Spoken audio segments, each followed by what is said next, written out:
Откако град Скопје на седница донесе заклучоци со кои се бара контрола на работата, но и дислокација на цементарницата Усија. Од владата велат дека ќе постапат согласно ингеренциите. Дислокација нема да биде проблем, но мора да се најде системско решение. Што се однесува до дислокација, и тоа не е никаков проблем што се однесува до владата. Така што сето она кое што е проблем за граѓаните и проблем за владата. Но сакам да дојдам до суштината.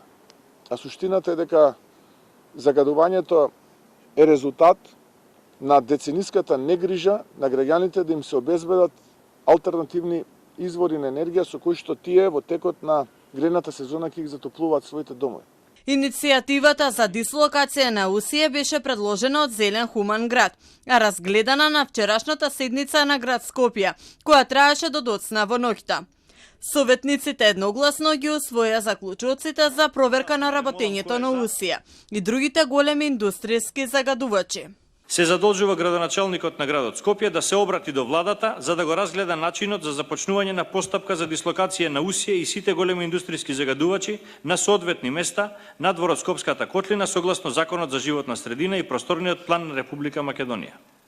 Со овој заклучок да се достави до градоначалникот на градот Скопје, владата на Република Македонија, Министерството за животна средина и просторно планирање, Државниот инспекторат за животна средина и општините во градот Скопје. Сакам да ви честитам на заклучоците и да ви информирам дека откако ќе ги добиеме официјално материјалите како град Скопје, веднаш ќе бидат доставени до сите оние релевантни институции кои што се споменати. Сепак експертите нагласуваат дека дислокација на една цементарница од ваков габарит е долг, скап и сложен процес кој може да трае со години, дури и утре да почне постапката.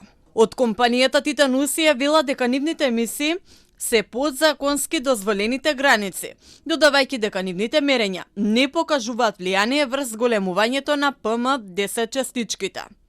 Емисиите од работата на Титан Усија постојано се под граничните вредности определени со закон. Од 2007 година емисиите на Титан Усија се мониторираат 24 часа, 365 дена во годината од страна на независен автоматски систем за мониторинг, кои се контролирани од страна на надлежните органи. Компанијата не е во можност на каков било начин да влијае врз резултатите. Титан Усија не влијае врз големувањето на присуството на ПМ10 честички во воздухот.